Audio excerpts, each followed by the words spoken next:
మరొక good Friday సందర్భంలో దేవుడు మనల్ని సమర్పించారు. కనుక గుడ్ ఫ్రైడే అంటే మంచి శుక్రవారం అని అర్థం.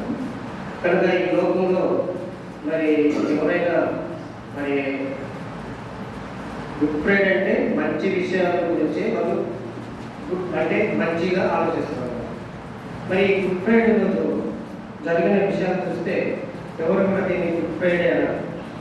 ఎవరంటారంటే మరి ప్రభువైన యేసుక్రీస్తు నుండి విశ్వాసం వచ్చిన వాళ్ళు మాత్రమే మరి గుడ్ ఫ్రైడే అని అంటారు. మిగతా వాళ్ళు ఇదే గుడ్ ఫ్రైడే, యేసు ప్రభుని సిలువేయటము, యేసు ప్రభు మరి ఆయన తన తాను రక్షించుకోలేని పరిస్థితుల్లో ఉన్నాడు కదా, ఇదే గుడ్ ఫ్రైడే అని చాలా మందికి అర్థం కాదు.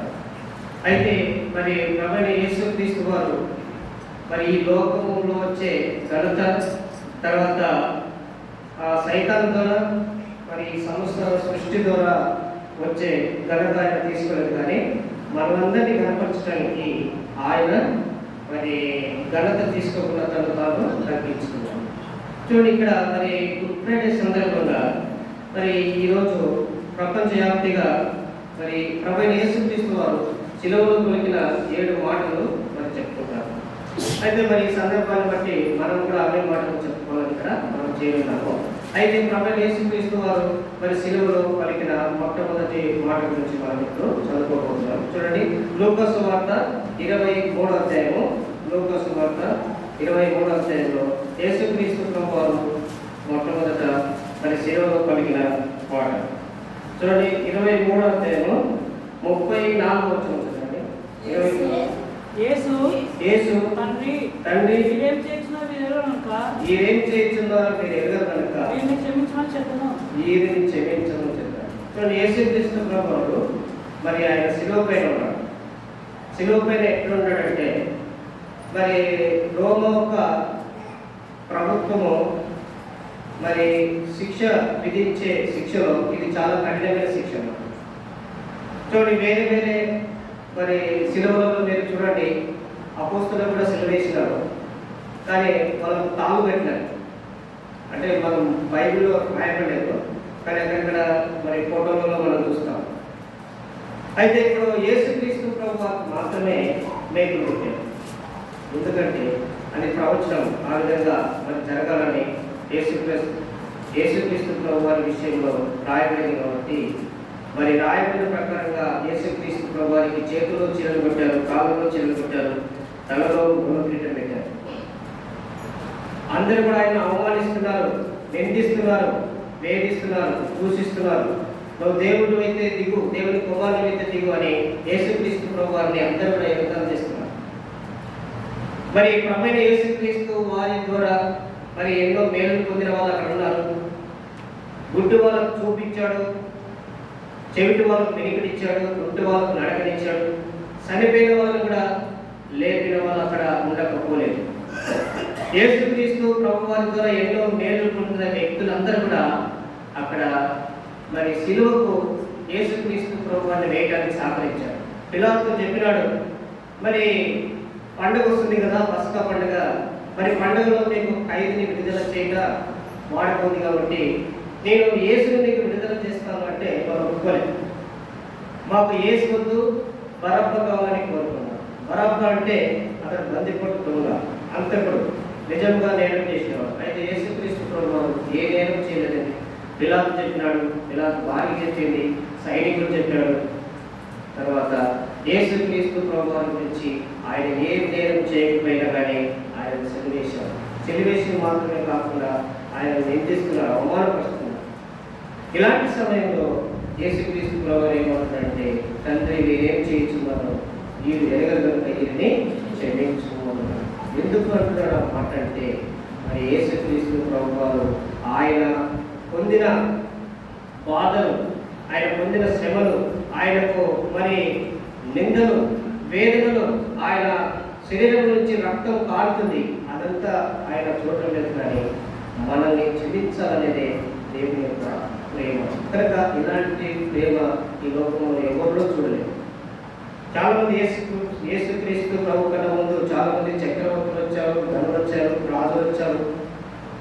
కానీ తను తాను రక్షించుకున్నారు, మరి ఇతరులు రక్షించడానికి ప్రయత్నం చేశారు. కానీ వాళ్ళకు మరి ఎలాంటి రక్షించుకోలేని పరిస్థితిలో ఉన్నప్పుడు ఎవరు కూడా రక్షించలేదు. అయితే వాళ్ళు చనిపోయేటప్పుడు మరి వారి యొక్క వైఖరి, వారి యొక్క మానసిక స్థితిని మనం చూసినట్లయితే చాలా భిన్నంగా ఉంటుంది. అయితే యేసుక్రీస్తు ప్రభు వారు శిలువలో ఆయన మరి 3 మేకుల పైన వేలాడుచున్నాడు. కాళ్ళలో చీరలు ఉన్నాయి, చేతుల్లో 2 చేతుల్లో మేకులు ఉన్నాయి. కనుక యేసుక్రీస్తు ప్రభు వారి యొక్క మరి మాటలు చూసి మరి సృష్టి అంతా కూడా మరి విభ్రాంతి నలుగుతుంది. ఏమిటి ఈ మాటలు? సృష్టికర్త మాటలు కనుక మనుషులకు అర్థం కావట్లేదు, కానీ సృష్టి అంతా కూడా అదే విధంగా ఆలోచిస్తుంది. దేవదూతలు కూడా దేవుని యొక్క సృష్టిని మరి సృష్టికర్త అయిన దేవుడు ఇలాగ పలుకుతున్నాడని మరి అంత కూడా ఈ సృష్టి సమస్తము మరి ఇంతగా మరి చూస్తుంది. అయితే తెలియని ప్రజలు ఆయనను మరి నిందిస్తున్నారు, అవమానపరుస్తున్నారు. ఇలాంటి ప్రజలు మరి ప్రభువైన యేసుక్రీస్తు వారు మరి మనమైతే ఏ మనుషుడైనా, ఏ రాజైనా, ఈ లోకంలో ఎవరైనా కానీ మరి వాళ్ళు 10 మాటలన్నా ఒక మాటన్నా అనడానికి ప్రయత్నం చేస్తారు. కానీ యేసుక్రీస్తు ప్రభు వారు ఏ మాట, ఎందుకంటే మరి ప్రవచనం క్రీస్తు పూర్వం మరి యేసుక్రీస్తు ప్రభు వారు శిలువ ఎక్కకపోతే దాదాపు 700 సంవత్సరాల క్రితమే మరి యెషయా ప్రవక్త ఈ విధంగా ప్రవచిస్తున్నారు. ఏమని ప్రవచిస్తున్నారు చూడండి. యెషయా గ్రంథము 53వ అధ్యాయము 4-5 వచనాలు. నిశ్చయంగా అతడు మన రోగములు భరించెను, నిశ్చయంగా అతడు మన దోషములు మన రోగములు భరించెను, మన వ్యసనములు వహించెను, మన వ్యసనములు వహించెను. ఆయనను మొత్తబడిన వాడుగాను, ఆయనను మొత్తబడిన వాడుగాను, దేవుని వలన బాధింపబడిన వాడుగాను, దేవుని వలన బాధింపబడిన వాడుగాను, శ్రమనొందిన వాడుగాను, శ్రమనొందిన వాడుగాను మనం అతన్ని ఎంచుతిమి. మనం అతన్ని ఎంచితిమి. మన అతిక్రమ క్రియలను బట్టి అతడు గాయపరచబడెను, మన దోషములను బట్టి నలుగొట్టబడెను. మన సమాధానమైన శిక్ష అతని మీద పడెను. అతడు పొందిన దెబ్బల చేత మనకు స్వస్థత కలుగుచున్నది.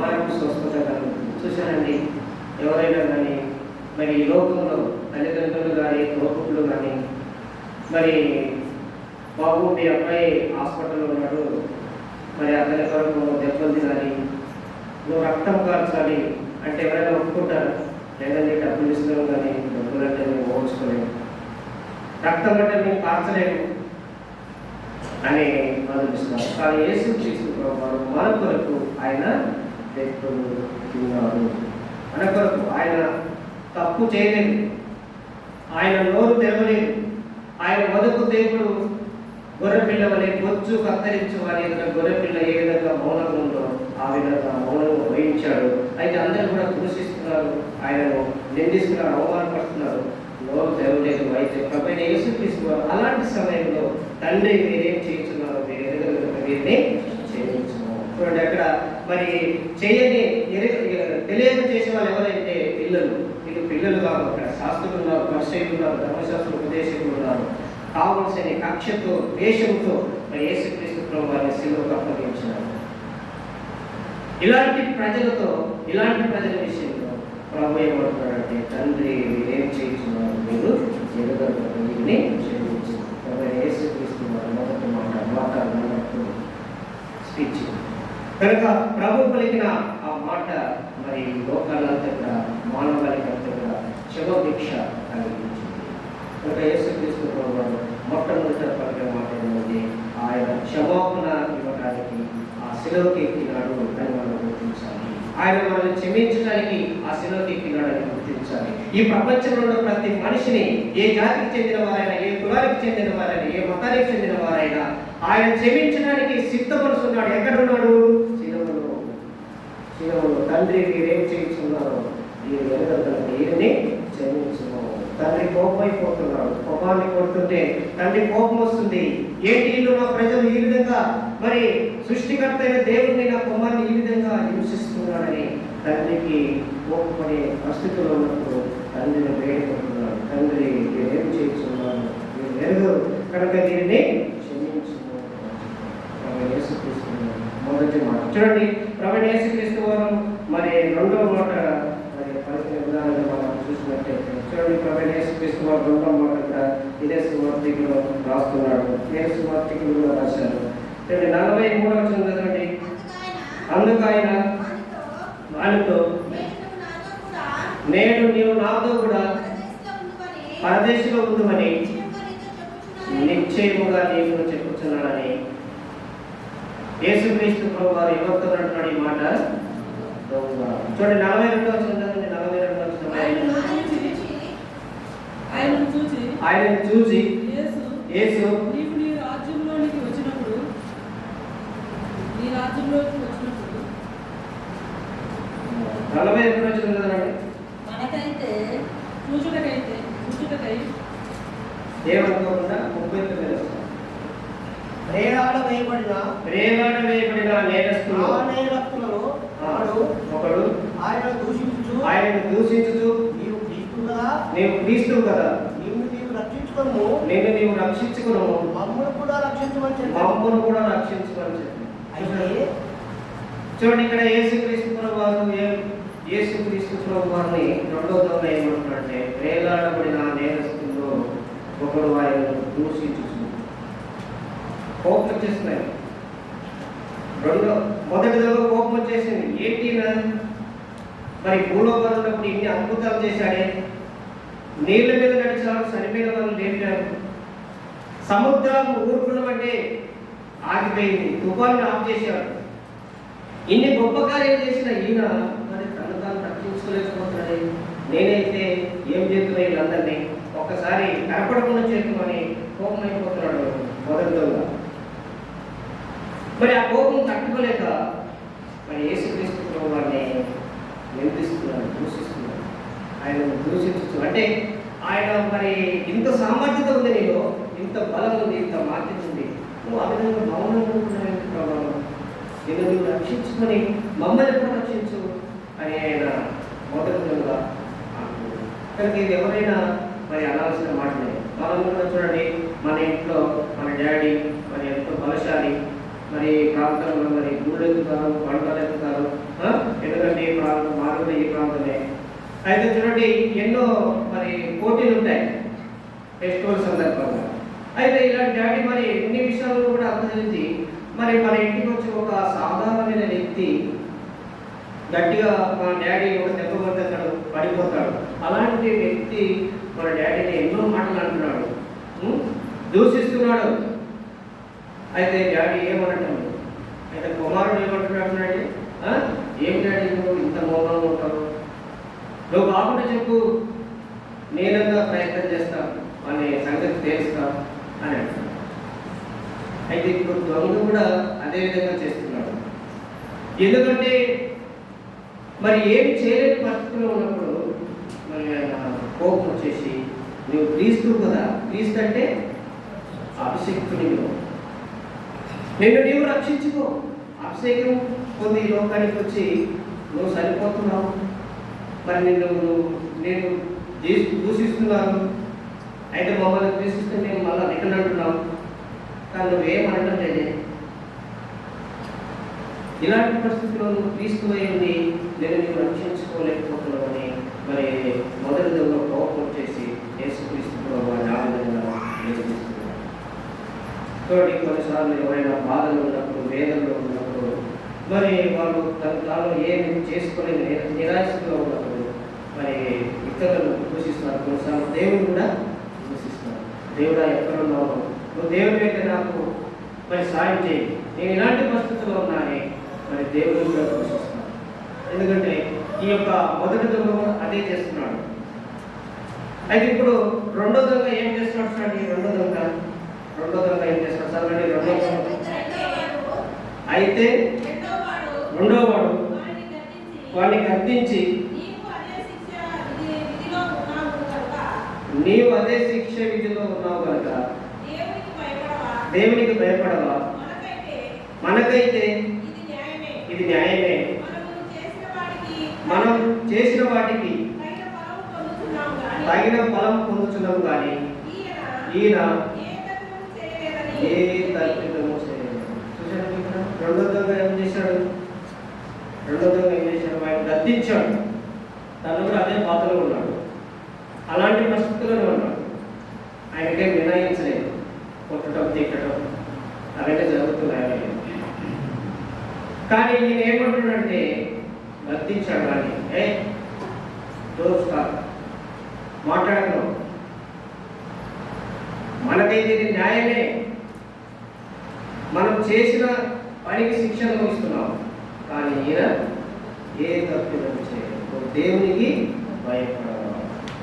కనుక రెండో దొంగ, ఆయన ఫస్ట్ దొంగ ఏమంటున్నాడంటే ఆయన బలాన్ని ఉపయోగించలేదు, ఆయన తను తాను రక్షించుకోవడం లేదు, మమ్మల్ని కూడా రక్షించడం లేదు. ఆయన కాడ ఎంతో బలం ఉంది, క్రీస్తు అయి ఉండి కూడా ఏం చేయలేకపోతున్నాడని దూషిస్తున్నాడు. అయితే రెండో దొంగ ఏమంటున్నాడంటే వాడిని గద్దించి దేవునికి భయపడతాడు. ఇంకెక్కడ భయం? ఎప్పుడు మనకు భయం ఉంటుంది. మనకు అన్ని మంచి జరిగినప్పుడు, కుటుంబంలో మనకు నడిచొస్తూ కలిసి వస్తూ అన్ని విధాలుగా మనం విస్తరిస్తున్నప్పుడు అప్పుడు దేవుడి దండం పెట్టుకుంటాం, మనుషులు కూడా గౌరవిస్తాం, మనుషులు కూడా ప్రేమిస్తాం, ఇంటి వాళ్ళ పేరు కూడా ప్రచురిస్తాం. మనకు అన్ని కూడా వ్యతిరేకంగా జరుగుతున్నప్పుడు మనకు అన్ని కూడా కోపం వచ్చేస్తాం. ఇంటి వాళ్ళ మీద కోపడతాం, బయటి వాళ్ళ మీద కోపడతాం, ఇంకా దేవుడి మీద కూడా కోపడతాం. కానీ పరిస్థితి ఆ విధంగానే ఉంది. అయితే ఫస్ట్ దొంగ కలిగినదే రెండో దొంగ కూడా అదే శిక్షలో ఉన్నాడు. కానీ ఏమంటున్నాడంటే దేవునికి భయపడాలి. ఇంకెక్కడ భయం? ఎందుకు భయం? ఇప్పుడు ఎందుకు భయం? చచ్చిపోయేటప్పుడు ఎందుకు భయం? ఈయన మనల్ని రక్షిస్తే అప్పుడు భయపడతాం. ఈయన మనకు ఆశ్రయం కలగజేస్తే నిజంగా దేవుడా స్వామి తండ్రి అని దండం పెట్టుకుంటాం. అంటే ఆయన రక్షించుకోలేకున్నాడు, మనల్ని కూడా రక్షించున్నాడు. ఎక్కడండి భయం? ఎందుకు భయం? మరి ఆ దొంగ కోపమైపోతున్నాడు. ఏమంటున్నాడు? దేవునికి భయపడాలి. మనమైతే ఈ శిక్ష అర్హులం, కానీ ఈయన ఏ తప్పిదం చేయలేదు చెప్పి ఏమంటున్నాడు ఈయన? ఆయనను చూసి యేసు, నీవు నీ రాజ్యంలోనికి వచ్చినప్పుడు నన్ను జ్ఞాపకం చేసుకున్నాను. చూడండి, యేసుక్రీస్తు ప్రభువుని ఏ విధంగా ఈయన తెలియాడంటే, ఈయన రాజ్యం ఉంది, ఈయన రాజు, మళ్ళీ వస్తాడు, వచ్చినప్పుడు నన్ను జ్ఞాపకం చేసుకోండి యేసు అని చెప్తున్నారు. అంటే ఆయన మరి పరిస్థితులను బట్టి చూడటం లేదు, ఈయన ఏం చేసుకోలేకపోతున్నాడని మొదటి దొంగలాగా ఈయన శక్తి లేనివాడు, శక్తితో పోయింది అని ఆలోచించడం లేదు. కానీ ఈయన శక్తివంతుడే, ఈయన దేవుడు, ఈయన మళ్ళీ వస్తాడు, రాజుతో వస్తాడు, రాజ్యంతో వస్తాడు, నీవు నీ రాజ్యంతో వచ్చినప్పుడు నన్ను జ్ఞాపకం చేసుకో అని మరి రెండో దొంగ.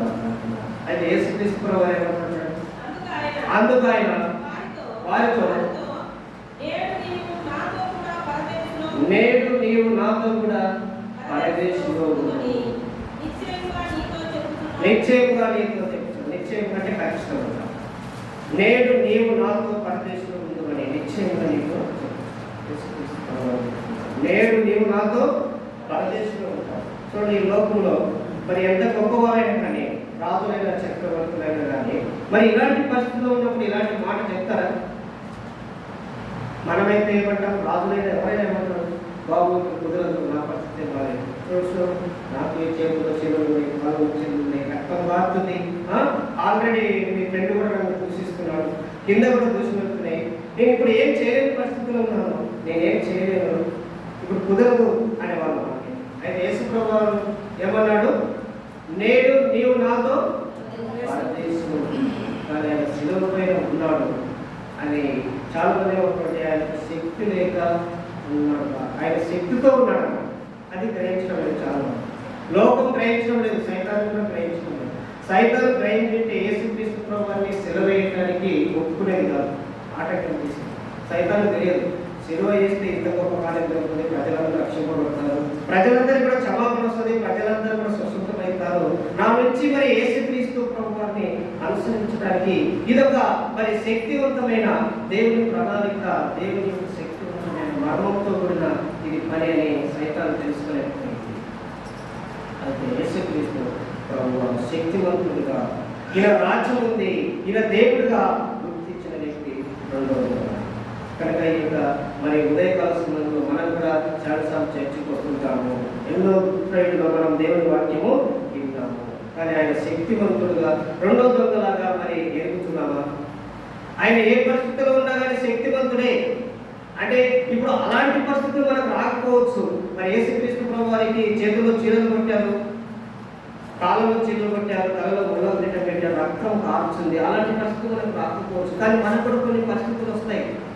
మనం భరించలేని పరిస్థితులు, మనం ఓర్చుకోలేని పరిస్థితులు ఉన్నప్పుడు అప్పుడు దేవుని శక్తిని నీవు ఇతరులకు చూపిస్తున్నావా? దేవుని శక్తి మంతుడు, ఆయన నన్ను రక్షిస్తాడు, ఆయన నన్ను విడిపిస్తాడు. రెండవ దొంగలాగా ఈయన దేవుడు అని నువ్వు గుర్తిస్తున్నావా? నువ్వు కూడా ఫస్ట్ దొంగలాగా మాట్లాడుతున్నావా? నువ్వు ఫస్ట్ దొంగలాగా మాట్లాడితే నువ్వు దేవుని శక్తిని ఇంకా ఎరగలేవు. దేవుని శక్తి గురించి నీకేం తెలియదు, కనపడదానే చూస్తున్నావు. దాని వెనక ఏముంది? ఎవరైనా చేయగలరా ఈ పని? యేసుక్రీస్తు ప్రభువారు ఫస్ట్ చెప్పాడు, నేను సరిపోతాను, ప్రధాన యాజకులు, శాస్త్రులు, పరిసయ్యులు, ధర్మశాస్త్రోపదేశకులు పాపుల చేతికి నన్ను అప్పగిస్తారు, నన్ను సిలువేస్తారు, సరిపోతాను, సమాధి చేయబడతాను, మళ్ళా 3వ దినాలు తిరిగి లేస్తాను చెప్పినప్పుడు శిష్యులే ఒప్పుకోలేదు. అది నీకు దూరం కాదు. ఎవరన్నారు? యేసుడు. అయితే యేసు ప్రభు వారు ఏమన్నాడు? సైతానా అంటే యేసుక్రీస్తు ప్రభు వారు సిలువకు పోవడానికి సైతానుకు ఇష్టం లేదు, పూర్తిగా తెలియదు సైతానికి కూడా. యేసు ప్రభు వారు సిలువలో మరణించి తిరిగి లేస్తే, రక్తం కాస్తే నా బలం తగ్గిపోతుంది, నా రాజ్యం కూలిపోతుంది, నాకు పుట్టగతులు ఉండవు అని సైతానికి తెలియదు. అయితే ఇప్పుడు యేసుక్రీస్తు ప్రభువారు ఇలాంటి పరిస్థితిలో మరి నేడు నీవు నాతో పరదేశంలో ఉంటున్నాను అని 2వ చెప్తున్నాను. కనుక మన ఉదయకాల సమయం ప్రభు శక్తిమంతుడు అని గ్రహించాలి. ఎందుకంటే ఆయన ఎలాంటి శక్తిమంతుడు అంటే, ప్రాణం పెట్టుటకు నాకు అధికారం కలదు, దాన్ని తిరిగి తీసుకున్నట్టు నాకు అధికారం కలదు. చాలా మంది మరి వేరే వేరే కార్యాలు చేస్తారు. కొంతమంది అప్పిస్తారు అయినా, కానీ అప్పు తిరిగి తీసుకోవడానికి మనకు తీసుకుని పెడతారు.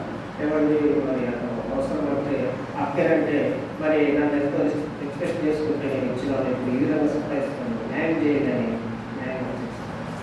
అయితే యేసుక్రీస్తు ప్రాణాన్ని పెడుతున్నాడు, దాన్ని తిరిగి తీసుకోవడానికి కూడా ఆయన ఆ సంగతి గుర్తించుకున్నాడు. 2వ దొంగ గుర్తించలేకపోయినాడు. కనుక మనం గుర్తించాలి ప్రభు ఒక గొప్ప శక్తిని, ఆయన ప్రేమను మనము గుర్తించినప్పుడే మనం కూడా ఇతరులను ప్రేమించగలుగుతాం, ఇతరులను కూడా మనము క్షమించగలిగే మాటలు మన నోటి నుంచి వస్తాయి. ఎప్పుడు ఇలాంటి పరిస్థితులు మంచిగా ఉన్నప్పుడు అందరూ క్షమిస్తారు, అందరూ కూడా మంచిగా ఉన్నప్పుడు అందరూ మంచిగా మాట్లాడతారు. కానీ యేసు ప్రభు శక్తిని మనం పొందిన వాళ్ళగా ఉండాలంటే ఇలాంటి పరిస్థితుల్లో ఉన్నప్పుడు యేసు ప్రభు ఏ విధంగా మరి తండ్రి మీరేం చేయించున్నారో మీరు ఎదుగుని క్షమించమని అడిగే వాళ్ళగా. 2వ మాట ఏంటంటే, నేడు నీవు నాతో కుదరదని చెప్పడం. ఎలాంటి పరిస్థితుల్లో నాకు కుదరదని చెప్పడం. మనం కూడా ఆ విధంగా అలాగా దేవుని మనసు కలిగి సిద్ధం పాటు ఇతరులను క్షమించడానికి, ఇతరులను చేర్చుకోవడానికి, ఇతరులకు ఆయన రాజ్యము చూపించడానికి. చాలామంది భయపడతారు, నా ఫ్రెండ్స్ మరి ఒప్పుకోరండి, వాళ్ళకు దేవుని వాక్యం చెప్తే దేవుని వాక్యాన్ని పంపిస్తే ఒప్పుకోరండి, వాళ్ళు ఫోన్ చేస్తారండి, గొడవ పడతారండి. యేసుక్రీస్తు ప్రభువారు ఈ లోకానికి వచ్చింది పాపానికి సత్యానికి గొడవ పెట్టడానికి వచ్చాడు. సత్యాన్ని ఓర్చుకోలేదు పాపం, నీతిని సహించలేదు దుర్నీతిని.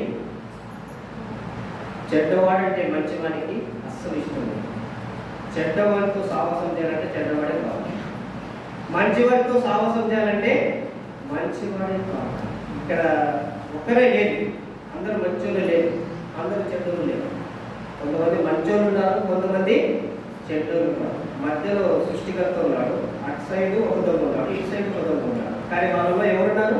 ఒకరు ప్రభుని ఎరిగి స్పాట్లోనే మరి దేవుని రాజ్యం పోయిన వ్యక్తి ఒకరు ఉన్నాడు. ఇప్పుడు దేవుని శక్తిని కూడా క్రీస్తు అని కూడా తెలిసి కూడా మరి అతను దేవునికి దూరం అవుతున్నాడు. కానీ ఈ లోకంలో మనం కూడా మందిరంలోనే ఉండొచ్చు, దేవుని మందిరంలోనే ఉండొచ్చు, కానీ ఆయన శక్తిని పొందే వాళ్ళగా ఉండాలి, ఆయన రాజ్యం చేయవాళ్ళగా ఉండాలి, ఆయన రాజ్యం గురించి మనం ఇతరులకు చెప్పేవాళ్ళగా ఉండాలి, ఆయన రాజ్యం గురించి ఇతరులకు చెప్పేవాళ్ళగా ఉండాలి. చూడండి, ఈ రెండోదంగా మరి దేవుని యొక్క సువార్త ఆ మొదటి దొంగకు చెప్తున్నాడు, ఈయన రాజ్యం ఉంది, జాగ్రత్త సుమా, ఈయన రాజు, ఏమనుకుంటున్నావు నువ్వు దేవునికి భయపడవా, ఈయన రాజు, ఈయన రాజ్యం ఉంది, రాజ్యంతో వస్తాడు మళ్ళా చెప్పి వెంటనే ఆయన పెట్టుకున్నాడు. యేసు నీ రాజ్యంతో వచ్చినప్పుడు ఎదిగిన వ్యక్తిగా ఉన్నాడు, బాధలో ఉన్నాడు, ఆయనకేం బాధ తక్కువ లేదు. అయితే అలాంటి పరిస్థితుల్లో దేవుని శక్తిని మెలిగి దేవుని రాజ్యము కొరకు ఆయన సిద్ధపడ్డాడు. ఈ లోక రాజ్యములను రక్షించుకుంటాడు. ఈ లోక రాజ్యంలో శాశ్వతమైనటువంటి కావు, ఈ లోక రాజ్యము తాత్కాలికమైన రాజ్యం, ఈ ప్రభుత్వాలని కూడా తాత్కాలికమైనటివే. దేవుని రాజ్యం ఒకటి ఉంది, ఆ రాజ్యానికి అంతము లేదు. చూడండి, దానియేలు గ్రంథం 2వ అధ్యాయం 42వ వచనం, దానియేలు గ్రంథం 2వ అధ్యాయం 42వ వచనంలో మరి దేవుని రాజ్యం గురించి పాదములను వేళ్లను కొట్టుమట్టునకు కుమ్మరి ముట్టదిగాను కొంత మట్టునకు ఇరుపదిగాను ఉన్నట్టు వారికి కలపడం కనుక ఆ రాజ్యంలో పిమ్మట 4వ రాజ్యం ఒకటి లేచును. 4వ రాజ్యం ఆ మాట నేను చెప్పిన మాట ఏంటంటే, మరి ఆ రాజుల కాలంలో పరలోకంలో ఒక దేవుడు పరలోకమందున్న దేవుడు రాజ్యములకు అధికారములకు బలమును. నేను చెప్పిన మాట చదవడం, ఆ రాజుల కాలంలో పరలోకంలో దేవుడు ఒక రాజ్యము ఎన్నో వచ్చిన చెప్పండి, వచ్చిన చెప్పండి. 44 ఆ రాజుల కాలంలో ఇందాక నేను ఏం చెప్పిన 2:44 చెప్పిన 42 చెప్పిన 2:40 రాజుల కాలంలో ఎన్నో వచ్చిన 44 అందరూ 44 తీసుకోండి. 2:44 ఆ రాజుల కాలంలో పరలోకమందున్న దేవుడు ఒక రాజ్యము స్థాపించను, దానికి ఎన్నటికీ నాశనం. చూసారండి, ఆ రాజుల కాలంలో రాజులు ఉన్నారు ఆల్రెడీ, కానీ ఆ రాజుల కాలంలో పరలోకము ఎవరు స్థాపిస్తారు? ఈ రాజ్యాన్ని దేవుడు స్థాపిస్తారు. కానీ ఆ రాజ్యాన్ని గురించి తెలుసుకున్నాడు ఈ 2వ రోజు. కనుక ఈ రాజ్యానికి అంతం లేదు. కనుక యేసు నీవు నీ రాజ్యంతో వచ్చిన పిల్లలను జ్ఞాపకం చేసుకోవాలని చెప్పాడు. Okay, alright. టుడే యేసుక్రీస్తు ప్రభువు ఏమంటున్నాడు? నేడే నీవు నాతో కనుక ప్రభు యొక్క గొప్ప ప్రేమను, ప్రభు యొక్క త్యాగాన్ని, ప్రభు యొక్క మనసును, ప్రభు యొక్క ఓర్పును, ఆయన దీర్ఘశాంతాన్ని, ఆయన ప్రేమను గుర్తిస్తున్నాడు 2వ రోజున. కనుక మరి ఆయన పక్కనే ఉన్నాడు, మరి మొదటి దగ్గర గుర్తించలేకపోయినాడు. కనుక మనం కూడా మరి యేసుక్రీస్తు ప్రభు పక్కలోనే ఉంటాము, ఆయన దగ్గరనే పెట్టుకుంటాము, ఆయన మోస్తుంటాము. ఎవరు ఎప్పుడు వచ్చినా మనం వేసుకుని ఎప్పుడు పక్కన పెట్టుకున్నాము, ఎప్పుడు ఆయన మనం ఎదురు పెట్టుకున్నాము? ఆయన వాక్యమే దేవుడు. ఆది యందు వాక్యము ఉండెను, వాక్యము దేవుడై ఉండెను. 1వ అధ్యాయము 14వ వచనం, ఆది యోహాను సువార్త 1వ అధ్యాయం 14వ వచనం ఏమంటున్నాడు? ఆ వాక్యమే శరీరధారి కృపా సత్య సంపన్నుడుగా వాక్యమే దేవుడు. వాక్యాన్ని మనం చదువుతున్నాం, కానీ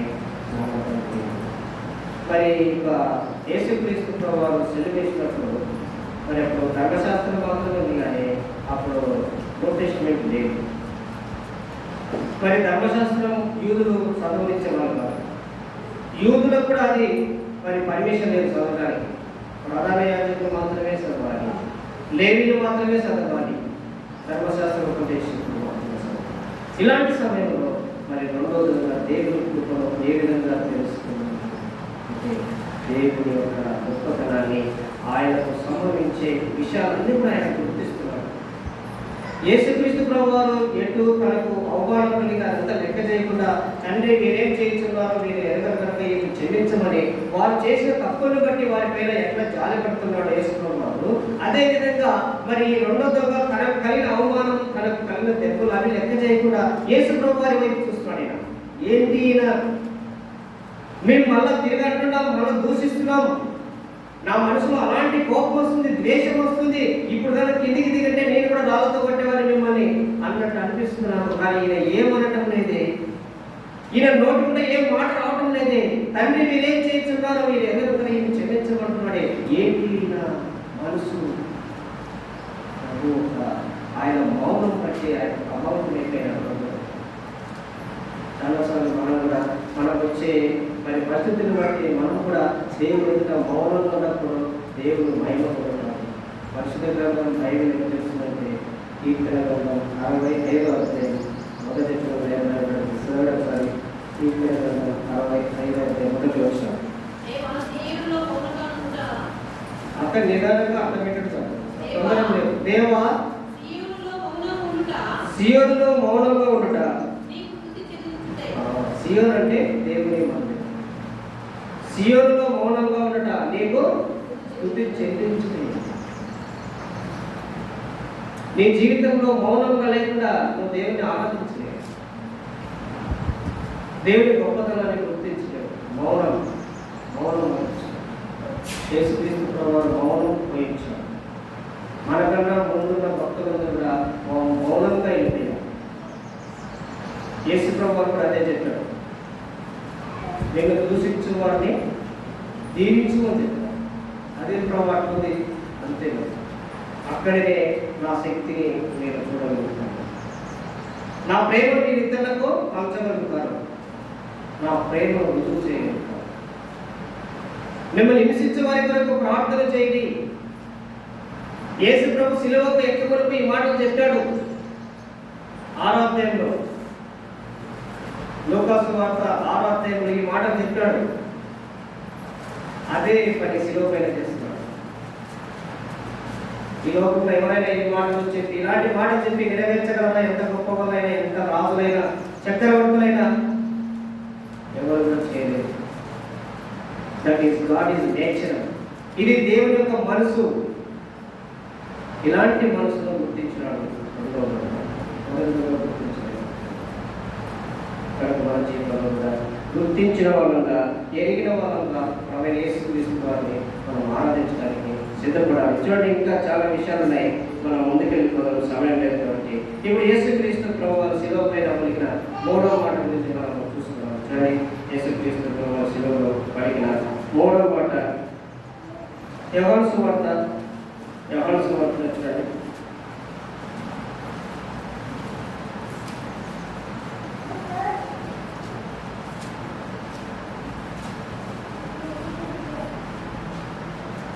యోహాను సువార్త 19వ అధ్యాయం, జాన్ గాస్పెల్ 19th చాప్టర్.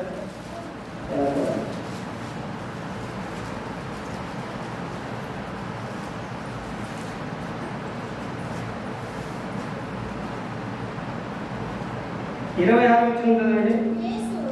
యేసు తన తల్లియు తాను ప్రేమించిన శిష్యుడు దగ్గర నిలిచినట్టు చూసి, అమ్మ ఇదిగో నీ కుమారుడు అని తన తల్లితో చెప్పాడు. యేసుక్రీస్తు ప్రభువు బాధ్యత, తల్లి బాధ్యత.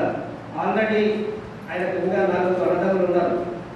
యేసుక్రీస్తు ప్రభువు వారికి 4 అన్నదమ్ములు ఉన్నారు, 2 అక్క చెల్లెలు కూడా ఉన్నారు. మరి చూసుకుంటారులే, మా తమ్ముడు చూసుకుంటారు, మా చెల్లెలు చూసుకుంటారులే అనుకోలేదు. యేసుక్రీస్తు ప్రభువు యేసుకు మరియమ్మకు మరి జన్మించిన జ్యేష్ఠ కుమారుడు, మొదటి కుమారుడు కనుక యేసుక్రీస్తు ప్రభువు వారి చరిత్ర ఆయన 12 సంవత్సరాల్లో వరకు ఉంటుంది. 12 సంవత్సరాల నుంచి మరి మళ్ళా 30 సంవత్సరాలకు స్టార్ట్ అయింది. దాదాపు 18 సంవత్సరాలు యేసుక్రీస్తు ప్రభువు బహిరంగం ఎక్కడ కూడా కనపడదు. వాళ్ళ ఇంటి దగ్గరనే ఉంటాడు యేసుక్రీస్తు ప్రభువు. ఇంటి దగ్గరనే మరి తల్లిదండ్రులకు విధేయత చూపి తల్లిదండ్రులు చెప్పిన పని చేస్తూ మరి ఆయన దాదాపు 30 సంవత్సరాల వీడు గలవాడు. అప్పుడు ఆయన బోధించడానికి మరి బయలుదేరుతాడు. అది నేను చెప్పిన మాట కాదు, బైబిల్ ఆ విధంగా చెప్తున్నాను. చూడండి, లూకాసు వార్త 3వ అధ్యాయము 23వ వచనం చూడండి. లూకాసు వార్త 3వ అధ్యాయం 23వ వచనం. యేసు యేసు బోధింప మొదలుపెట్టినప్పుడు ఆయన దాదాపు 30 ఏళ్ల గలవాడు ఆయన. దాదాపు 30 ఏళ్ళ ఈడు గలవాడు. అక్షరాలు పోనీ, అక్కడ అక్షరాలు పోనీ చదవాలి, నిదానం చదవండి, తప్పేం లేదు. చాలా మంది బైబిల్లో లాలజలం పెట్టి తిప్పుతున్నారు. లాలజలం అంటే తెలుసు కదా, ఏంటిదా?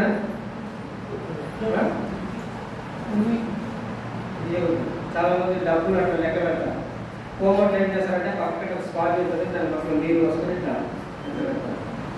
ఈ డబ్బులు కాదు, దేవుని వాక్యం. విధానమైన పర్వాలేదు, ఇక్కడ ఏమి మనకు ఎవరు కూడా పోటీ లేదు. బైబిల్ అనేది మనం చాలా జాగ్రత్తగా చూడాలి. ఎందుకంటే దేవుని వాక్యం మన దగ్గరికి వచ్చింది, మన దగ్గర ఉందన్నమాట. దేవుడే మనకి ఇచ్చాడు. ఇది ఒక గొప్ప మరి దానం, దేవుని దయ. మనం ఎప్పుడైనా చదవచ్చు. మనకు కొన్నిసార్లు రాత్రి పూట నిద్ర రాదు, బైబిల్ చదవాలని వస్తారు. బైబిల్ చదువుకుని వెంటనే మనం చదవచ్చు. అదే మన ఇంటి వారు, బాబు నాకు రాత్రి నిద్ర రాకుంది, కొంచెం బైబిల్ చదివిపెట్టు అంటే చదువుతాడా? దేవుడు మనకు ఆ స్టేజ్ ఇచ్చాడంటే దేవుడు వాక్యం. కనుక మీరు ఎప్పుడైనా మీ ఇంట్లో కూడా దేవుడు వాక్యానికి మొదటి స్థానం ఉండాలి. చాలామంది డబ్బులు, నగలు, అవి ఇవి ప్రాపర్టీస్ పేపర్లు పెడతారు, వీరులో పెట్టి లాగేసుకుంటారు. కానీ బైబిల్కి మొదటి స్థానం, మీ ఇంట్లో శ్రేష్టమైన స్థానం పెట్టండి. బైబిల్ అంటే దేవుడు వాక్యం. దేవుడు మన దగ్గర ఉన్నాడు అని గుర్తించాలి. చాలామంది లోకస్తులు, నామకాల క్రైస్తవులు ఇక్కడ పెట్టుకుంటారు. ఇక్కడ యేసుప్రభు ఇక్కడ కూడా పెట్టుకోవు. బైబిల్ చెప్పడం లేదు ఎక్కడ. యేసుప్రభు కింద రాశారు కదా 10 ఆజ్ఞలు, కింద మందిరంలో చదివారు కదా. మీరే రాశారు కదా, మీ మందిరంలోనే ఉన్నాయి. చదివారా ఎప్పుడన్నా? కింద వాక్యాలు రాశారు, ఎంతమంది చదివారు చెప్పండి? 10 ఆజ్ఞలు రాశారు. చాలా తక్కువ మంది రాస్తారు, ఏదో రాశారు అనుకుంటున్నారు. కనుక మీరు దేవుని మందిరంలోకి వచ్చినప్పుడు వాక్యాన్ని కూడా చదవాలి. 10 ఆజ్ఞలు. 10 ఆజ్ఞలో మొదటి ఆజ్ఞ ఏమిటంటే నీకు తప్ప ఏ రక దేవుడు ఉండదు. రెండో ఆజ్ఞ ఏంటి?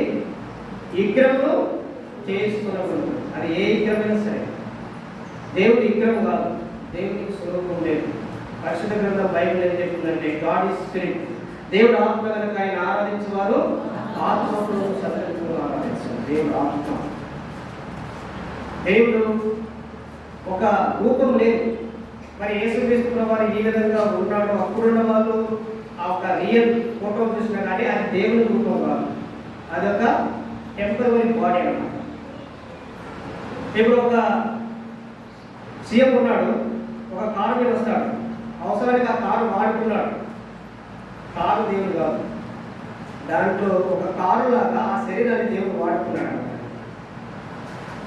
ప్రవక్తలు దేవుడు తన గురించి తానే రాసుకున్నాడు అన్నమాట. దేవా నీవు నా ఒక శరీరంలో అమర్చితివి. చూడండి, ఎబ్రీయులకు రాసిన పత్రిక 10వ అధ్యాయము 5వ వచనం చదవండి. ఎబ్రీయులకు రాసిన పత్రిక 10వ అధ్యాయం 5వ వచనంలో అక్కడ దేవుడు తన గురించి తానే రాసుకున్నాడు. కాబట్టి ఆయన ఈ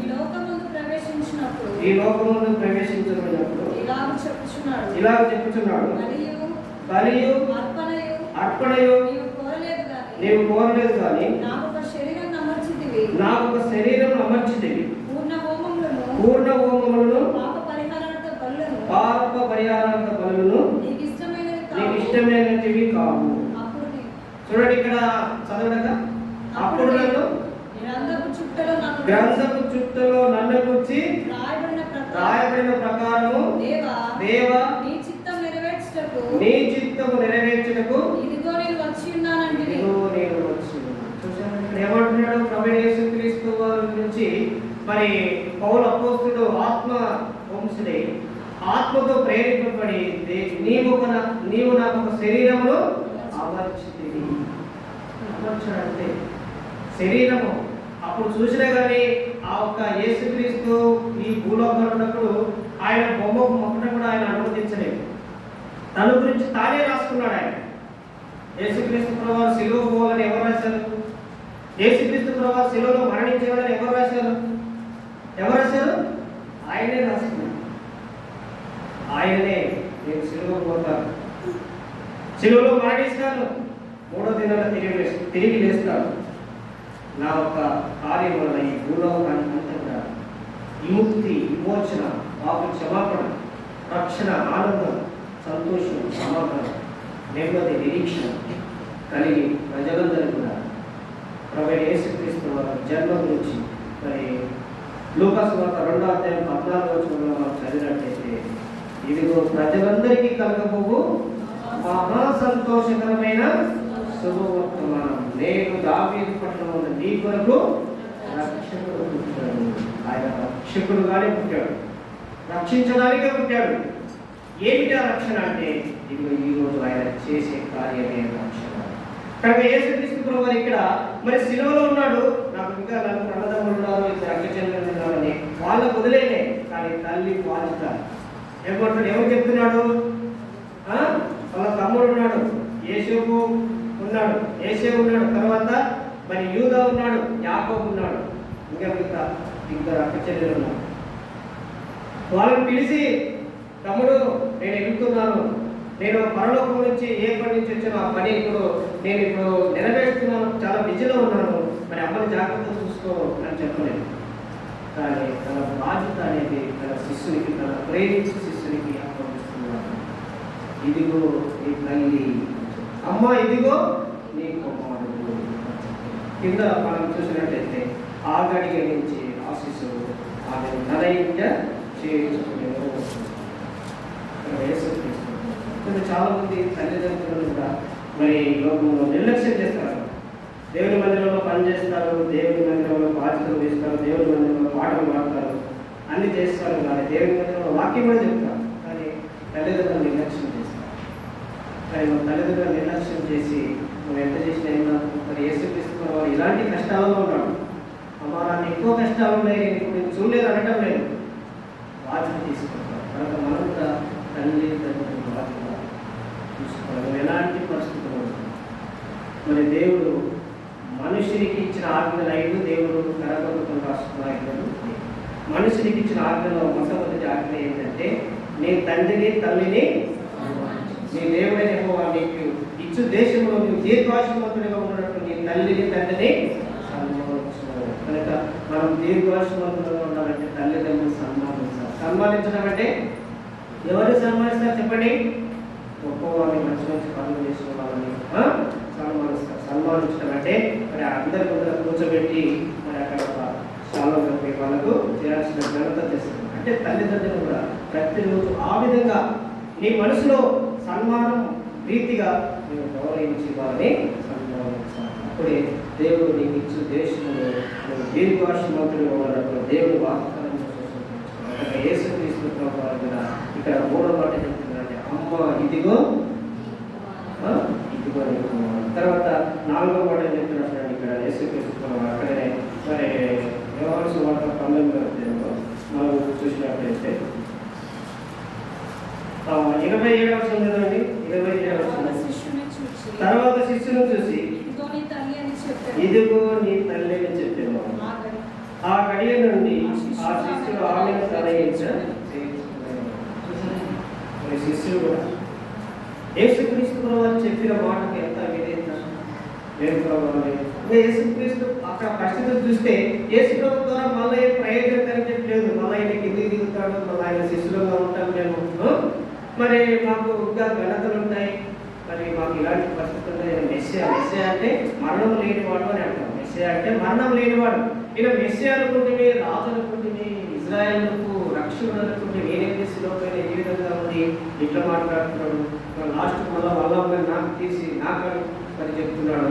నేనే వస్తున్నాడు, వాళ్ళ అందరూ ఉన్నారు కదా, అక్కడ చెప్పవచ్చు కదా, వాళ్ళ అక్క చెప్పగలిగవచ్చు కదా, వాళ్ళకి చెప్పకుండా నాకు చెప్తున్నాడు అని శిష్యుడు కూడా చూడండి ఎంత బాధ్యతగా యేసు ప్రభు మాటకు విధేయత చూపాడు. తర్వాత శిష్యుని చూసి ఇదిగో నీ తల్లి.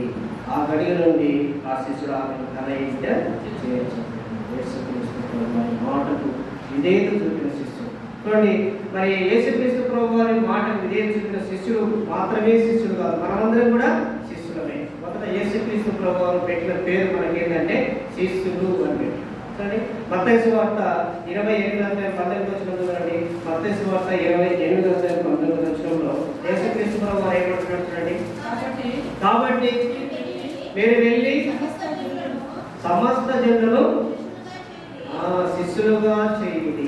చూడండి, మీరు వెళ్ళి సమస్త జనులను శిష్యులుగా చేయండి. అప్పుడు ఎవరితో చెప్తున్నాడు? 12 మంది చెప్తున్నాడు. మీరు వెళ్ళండి, సమస్త జనులను శిష్యులుగా చేయండి.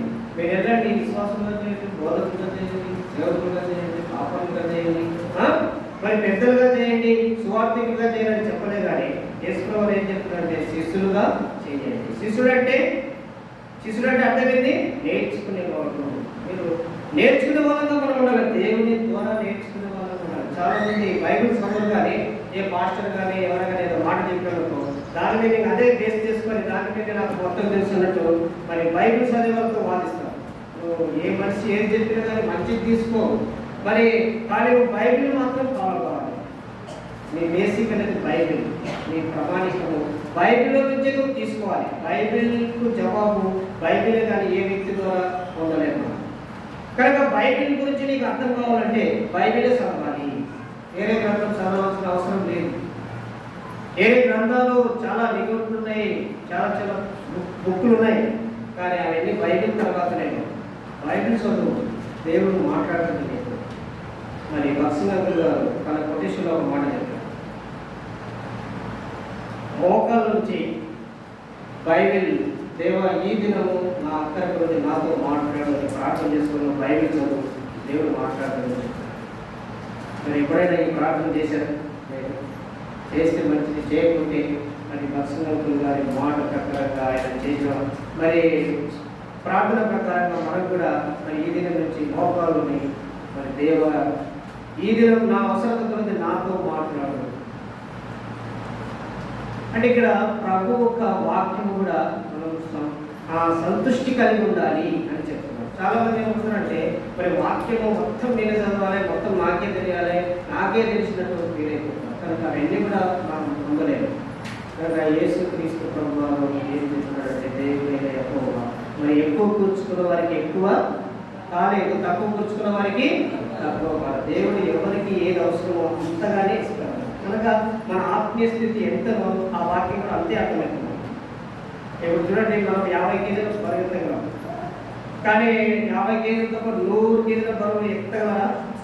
ఎత్తిన ఒక ఏమైతే అంతతో ఆ రోజుతోనే నువ్వు లాస్ట్ అయిపోతావు, మళ్ళీ ఎత్తలేవు.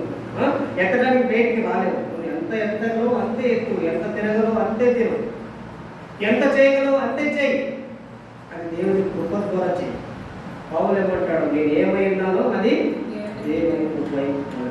కనుక ఈ శిశువు కూడా మరి తల్లి నేను చెప్పినట్టు నీకు దేవుని కృప, మరి సృష్టికర్త అయిన దేవుని కన్న తల్లి మరి ఏమవుతుంది, ఈమెను నేను మా ఇంటి వేసుకోవడానికి, ఈమెను చూడటానికి, ఈమెను సేవ చేయడానికి ఎంత భాగ్యం, ఎంత ఘనత, ఎంతో చేయాలి. మరి యేసుక్రీస్తు ప్రభువారిని మరి చెప్పిన మాట ప్రకారం ఆమె తీసుకొని పోయాడు. అందుకే యేసుక్రీస్తు ప్రభువారి శిలువ దృశ్యాల గురించి యోహాను ఎక్కువ రాయలేదు.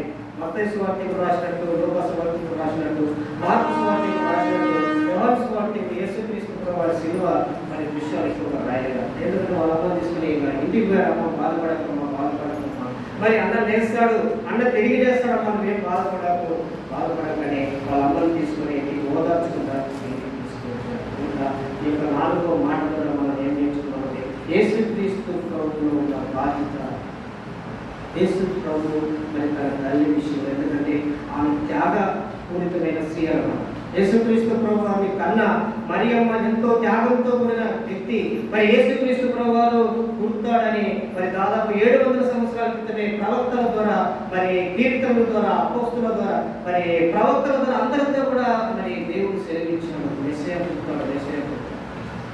మరి మెస్సియా పుడతాడని యెషయా గ్రంథంలో 7:14 కన్యక గర్భవతి కుమారుని కలుగు ఆయనకి ఇమ్మానుయేలు పేరు.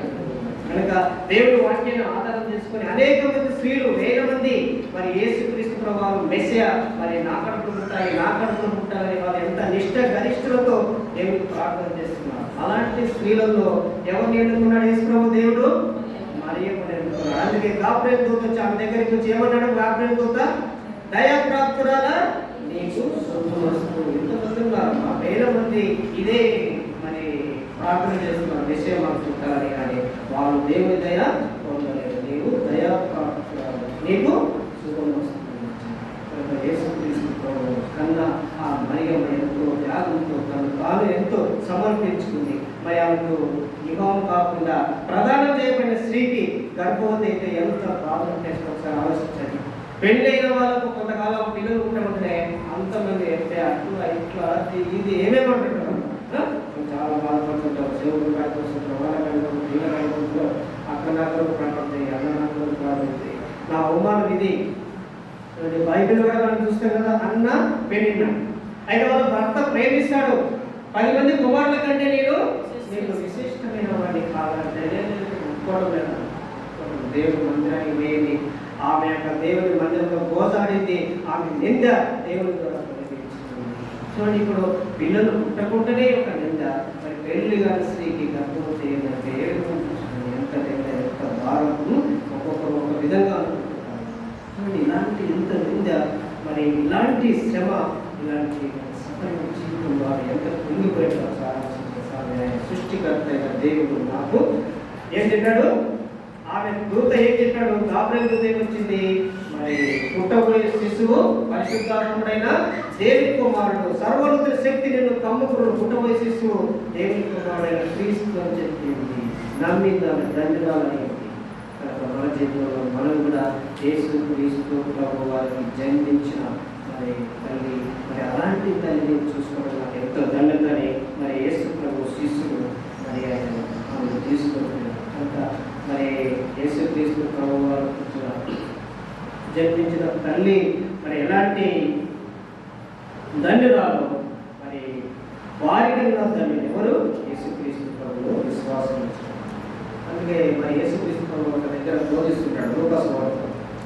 యేసుక్రీస్తు ప్రభు వారు బోధిస్తున్నప్పుడు ఆయన మాటలన్నీ మరి ప్రభావితమై నిన్ను కన్న గర్భము ధన్యమైనది, నువ్వు పుట్టిన సంధ్యములు ధన్యములు అని చెప్తారు. అయితే యేసు ప్రభు ఏమంటాడు? అవును కానీ, అంటే దాన్ని కాదనటం లేదు, అవును కానీ దేవుని వాక్యం విని దాన్ని గ్రహించేవారు మరి ధన్యులు అంటారు. కనుక మరి మా అమ్మాయినా మా నాన్నైనా కానీ దేవుని వాక్యం వాళ్ళు దేవుని విశ్వాసం నుంచి వాళ్ళ దేవుని వాక్యాన్ని మోస్తూ దేవుని మరి ప్రేమను బట్టి మనకు ప్రార్థన చేస్తున్నారు.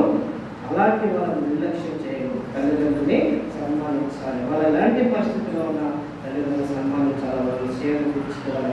వాళ్ళని మన బాధ్యత మనము తీర్చాలి. అదే మనం యేసుక్రీస్తు వారు 4 మాట ద్వారా మనం నేర్చుకోగలిగితే మన తల్లిదండ్రులను మనం నిర్లక్ష్యము చేయకూడదు. యేసుక్రీస్తు వారు అలాంటి పరిస్థితుల్లో ఉండి కూడా ఆయన మరి నిర్లక్ష్యం చేయలేదు. కనుక ఇలాంటి మరి ప్రభు మరి ఇక్కడ ముగించుకొని ప్రభు చిత్రం అయితే మిగతా 3 మాటలు మనం తర్వాత ఆరాధన తర్వాత మనం చేసుకుంటాం. చూడండి, యేసుక్రీస్తు ప్రభువుని ఆరాధించడానికి వచ్చిన మంచిదే, కానీ ప్రభు మొదట పలికిన మాట, తండ్రి నేనేం చేస్తున్నాను క్షమించుకో. అలాంటి మనసు ఉందా నీ విషయంలో కూడా?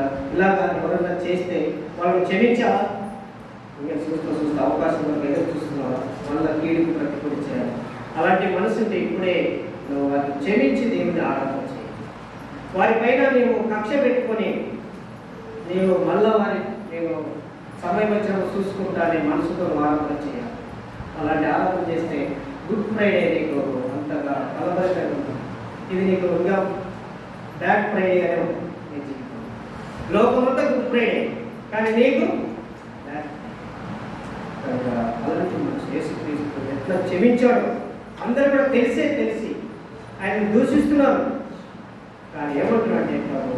తండ్రి నేనేం చేయించున్నాను, వీరిని రెండో మాట, నేడు నీవు నాతో తర్వాత 3వ మాట, శిశువుని చూసి 26వ వచనంలో ఏం రాయబడింది? అమ్మ ఇదిగో నీకు అమ్మ పట్ల ప్రేమ. తర్వాత శిష్యులు కూడా మరి మరి ఇదిగో నీ తల్లి అని చెప్పినాడు 4వ మాట. మరి ఆయన దేవుని యొక్క మరి బాధ్యత అంటే మనం కూడా మరి ప్రభు యేసుక్రీస్తు ద్వారా ఏం నేర్చుకుంటామంటే తల్లిదండ్రులు బాధ్యత మనం తీసుకోవాలి. దేవుడు మనకు సమస్తం నేర్పేవాడుగా ఉన్నాడు. ఆయన ఎలాంటి పరిస్థితుల్లో ఉన్నా నేర్పేవాడుగా ఉన్నాడు. కనుక మనం కూడా ఎలాంటి పరిస్థితుల్లో ఉన్నా మన బాధ్యతలు మనము మర్చిపోకూడదు. కనుక ఈ యొక్క మరి ఉదయకాల సమయంలో ప్రభు యేసుక్రీస్తు వారిని ఈ 4 మాటలు మనం ఆధారం చేసుకొని ఆయన ప్రేమ, ఆయన త్యాగం, ఆయన ఒక గొప్ప మరి ప్రణాళికలో మనం అర్థం చేసుకొని ప్రభు యేసుక్రీస్తు వారిని ఆరాధించడానికి మనము మరి ఇప్పుడు లేచి నిలబడి మనం ఒక పాట పాడే సమయంలో రండి. లేచి నిలబడి పాట పాడుతున్నాము.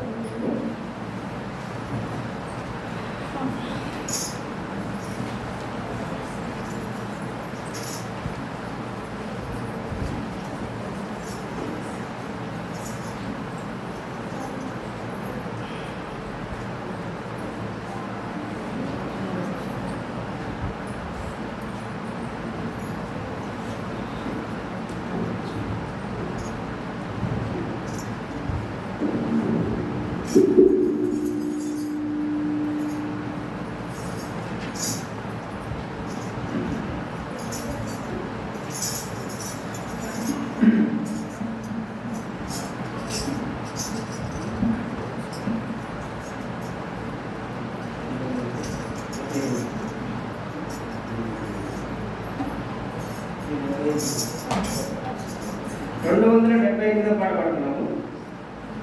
తర్వాత మరొక పాట వస్తుందో 275